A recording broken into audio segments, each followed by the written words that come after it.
these brothers my guys. Know that we fly, know that they ride. वाले रैखिक समीकरण का ये दूसरा पार्ट ग्राफ है। ग्राफ से प्रत्येक बार 5 से 7 नंबर का क्वेश्चन आता है, एक 5 नंबर वाला और 2 ऑब्जेक्टिव आता है, 2 या 3, यानी कि 5 से 8 नंबर का प्रत्येक बार आता है इससे क्वेश्चन ग्राफ से। तो ग्राफ किसी भी प्लेन को 4 पार्ट में बांट देता है। जैसे ये प्लेन है, ये सतह है, इस सतह को ग्राफ क्या करेगा, 4 पार्ट में बांट देगा। किसी भी सतह को ग्राफ 4 बराबर पार्ट में बांटता है और प्रत्येक पार्ट को चतुर्थांश कहते हैं। 4 पार्ट जो बराबर पार्ट में बांटा है तो एक पार्ट को चतुर्थांश कहते हैं। ये भी एक चतुर्थांश हो गया, ये भी और ये भी, ये भी। इस वाले को प्रथम चतुर्थांश कहते हैं, इस वाले को द्वितीय चतुर्थांश, इसको तृतीय चतुर्थांश, इसको चतुर्थ चतुर्थांश। अच्छा, ग्राफ जो है हमें क्या बतलाता है? ग्राफ जो है हमें किसी बिंदु का स्थिति बतलाता है कि वह एक्स अक्ष से कहाँ है और वाई अक्ष से कितनी दूरी पर है। और हम किसी भी चीज को मूल बिंदु से मापते हैं। मूल बिंदु का निर्देशांक 0,0 होता है, यानी मूल बिंदु पे एक्स भी 0 और वाई भी 0। और ग्राफ हमें किसी भी बिंदु का स्थिति बतलाता है, उस प्लेन पे वह बिंदु कितना दूरी एक्स पे है और वाई पे कितना दूरी पे है।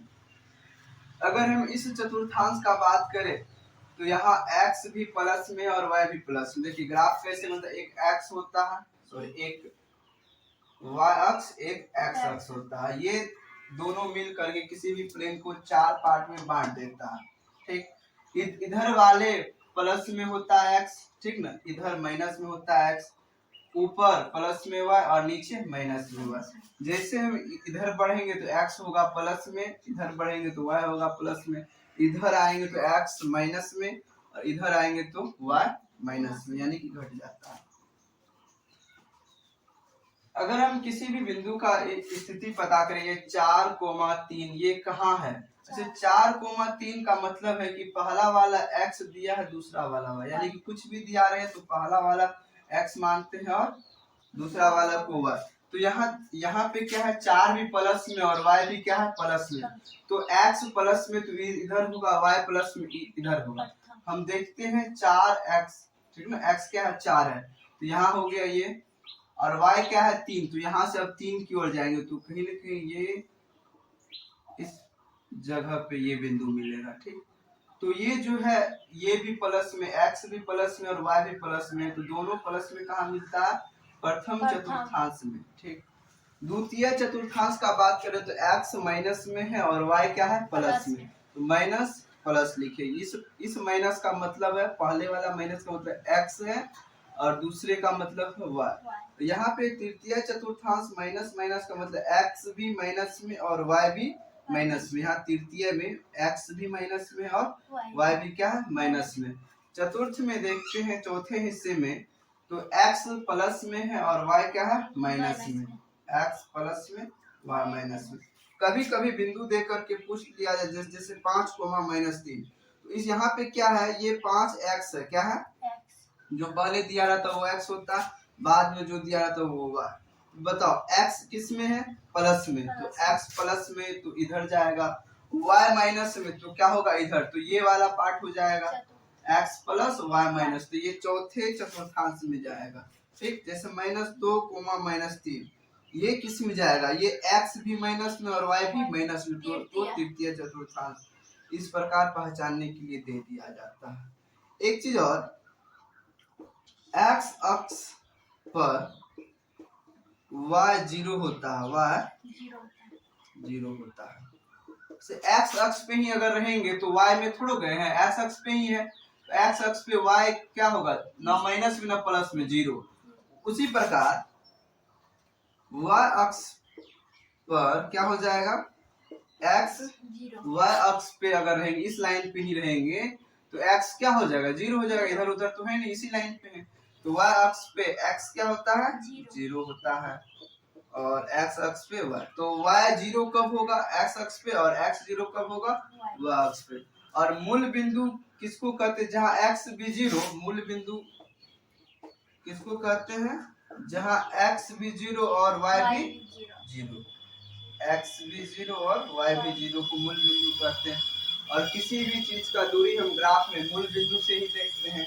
मूल बिंदु का निर्देशांक 0,0 होता है। ये हमें जो 7वां चैप्टर है निर्देशांक ज्यामिति, इसमें भी काम आएगा, ठीक है ना। तो हम यहाँ देखते हैं इस चैप्टर में ग्राफ से किस प्रकार का क्वेश्चन आता है। ये तो बेसिक था ग्राफ के बारे में। अब हम देखते हैं दो चर वाले रैखिक समीकरण में किस प्रकार दो समीकरण का प्रयोग करके हम ग्राफ बनाते हैं, ठीक।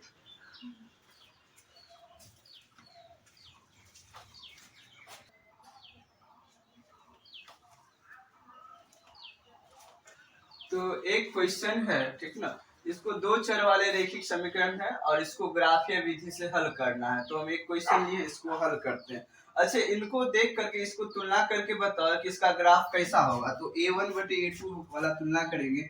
यहाँ a1 क्या है, 1 है, a2 क्या है, 2 है, फिर b1 क्या है, b1 ये 2 है, b2 है 4, फिर c1 क्या है 4 और c2 क्या है 12। तो a1 बटे a2 करेंगे तो 1 बटे 2 आएगा, b1 बटे b2 करेंगे तो फिर 1 बटे 2 आएगा, और c1 बटे c2 करेंगे तो 1 बटे 3 आएगा। 4 बटे 12 करेंगे 1 बटे 3। तो यहाँ देख रहे हैं प्रथम दो तो बराबर हो रहा है और लास्ट वाला बराबर नहीं हो रहा है, तो इसका ग्राफ समांतर बनेगा। इसका ग्राफ क्या बनेगा, समांतर। समांतर का मतलब दो लाइन इस प्रकार से जो कभी टच ना हो, ठीक ना। और समांतर बना तो इसका हल नहीं होगा, हल नहीं होगा, हल नहीं होगा तो ये असंगत होगा। क्या होगा, असंगत होगा। और हम इसको देखते हैं ग्राफ बना करके भी देखते। ये तो हम तुलना करके हम a1 a2 का तुलना करके हम देख लिए कि समांतर आ रहा है और हल नहीं हो रहा और असंगत है। अब इसको हम ग्राफीय विधि से हल करते हैं कि हाँ ये इसका ग्राफ समांतर आता है कि नहीं, तो हम क्रॉस चेक भी हो जाएगा। तो ग्राफीय विधि से हल करने के लिए पहले दोनों समीकरण से चलेंगे। समीकरण 1 से चलते हैं तो x प्लस 2y बराबर क्या है 4। तो x बराबर क्या होगा, ये 2y उधर चले जाएगा, 2y इधर प्लस में है, उधर जाएगा तो माइनस में। तो अब यहाँ से x बराबर क्या आ गया 4 माइनस 2y। तो हम एक यहाँ सारणी तैयार करेंगे, ठीक। इसमें x और y, देखो ये x डिपेंड करता है y पे। अगर जो है y अगर 0 रखेंगे, y अगर 0 रखेंगे तो ये टोटल 0, 4 में से 0 गया तो x 4 ही बचेगा। अगर y की जगह 1 रख दे, y की जगह 1, तो ये टोटल -2 होगा, 2 गुना 1 तो -2, और 4 में से 2 घट जाएगा तो 2। इस प्रकार से इसका एक सारणी तैयार कर लिए, ठीक। अब हम समीकरण 2 से भी चलते हैं और सारणी तैयार करते हैं। समीकरण 2 से, समीकरण 2 क्या कहता है, 2x प्लस 4y बराबर 12। तो 2x बराबर क्या हो जाएगा 12 माइनस 4y, ठीक। तो x बराबर क्या हो जाएगा, देखिए ये 2 इसके साथ गुना में है, उधर जाएगा तो भागा में आ जाएगा 12 माइनस 4y, ठीक। अब इनसे भी एक हम सारणी तैयार करेंगे, इधर x और y। y का मान जैसे जैसे बदलेंगे x का भी मान बदलेगा। अगर y का मान अगर 0 रख दिए, y का मान अगर 0 रख दिए तो ये जो है ये टोटल 0, तो 12 में से 0 गया तो 0 ही, तो 12 बटे 2 तो लास्ट में 6 आएगा, ठीक ना। अगर इसका मान 1 रख दिए, क्या रख दिए 1, तो 4 एक कम 4 यानी कि 12 में से 4 कट जाए 8, 8 बटे 2 क्या आएगा 4 आएगा। इस प्रकार से हमें जो इस टेबल से x y का वैल्यू पता और इनसे भी पता है। अब हम एक ग्राफ बनाएंगे, क्या बनाएंगे, ग्राफ बनाएंगे। और मैक्सिमम ग्राफ में कहाँ तक जाना है 6 तक जाना है, क्योंकि सबसे बड़ा मान इन दोनों सारणी में क्या है 6, तो 6 तक बनाएंगे ग्राफ।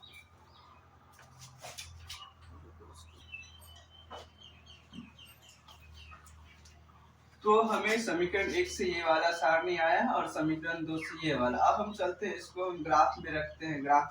ग्राफ ये बन के तैयार है। मैक्सिमम 6 तक लेना था तो मैक्सिमम 6 तक लिए हैं, ठीक ना। अब हम समीकरण 1 से सारणी 1 से चलते हैं, इस टेबल 1 से। यहाँ कहता है x बराबर 4 तो y बराबर 0, x 4 है तो y क्या है 0, x 4 तो ये है, और y 0 तो y 0 यानी ऊपर नहीं जाना, y 0 तो यही है। तो एक बिंदु ये हो गया और इस बिंदु का नाम हो गया 4,0। अच्छा, इस 4 का मतलब है x, उस 0 का मतलब y, ठीक है। जो पहले रहता है वो x, जो बाद में रहता है वो y। फिर हम दूसरा देखते हैं तो कहता है x 2 है तो y 1 है, x 2 है, ठीक ना, y 1 तो y यहाँ तक जाना, ठीक ना। तो x 2 हो गया और y क्या हो गया 1, तो इस बिंदु को हम कहते हैं 2,1 कहेंगे। क्या कहेंगे 2,1। हमें इन दोनों बिंदु को मिला देना, एक जो है एक स्केल की मदद से इनको क्या करना है, मिला देना है। ठीक, इसको एक स्केल की मदद से इसे मिला देना। ठीक, अब हम चलते हैं सारणी 2 में। सारणी 2 क्या करता है, x 6 है, क्या है, x 6 है तो y 0, तो x 6 यहाँ y 0 यानी कि यहीं पे होगा y 0, तो इस बिंदु का नाम हो जाएगा 6,0, x 6 y 0। दूसरा कहता है x है 4, x है 4 y है 1, x 4 यही है, y 1 क्या होगा, ये सामने वाला ही है। ठीक है, 1 है ये 4 है, तो इस बिंदु का नाम हो जाएगा तुमको क्या नाम है, 4,1, यानी कि x तो 4 है, y क्या है 1। अब फिर हम इनको भी क्या करेंगे, ड्रॉ कर देंगे, इसको भी स्केल की सहायता से ड्रॉ कर देंगे। तो ये इस प्रकार ये ड्रॉ हो जाएगा, और इस प्रकार का लाइन क्या है, समांतर है, और हमें यहाँ से भी तुलना करके भी क्या मिल गया था, समांतर। तो इस प्रकार कोई भी अगर समीकरण देगा तो उससे समीकरण 1 से चलेंगे, सारणी बनाएंगे, फिर समीकरण 2 से चलेंगे, सारणी बनाएंगे, फिर उसे हम ग्राफ में इस तरह से ड्रॉ करेंगे, मेरा आंसर आ जाएगा। ये तुलना करके हुआ और ये ग्राफीय विधि से हुआ। ठीक है, ये प्रत्येक बार एक क्वेश्चन 5 नंबर में आता है, इससे ऑब्जेक्टिव भी आता है, तो ये बहुत ही इंपॉर्टेंट पार्ट है। ठीक ना, और ये ग्राफ जो हमें 7वां चैप्टर में भी काम आएगा, निर्देशांक ज्यामिति में। ठीक, तो इसको अच्छे से फिर से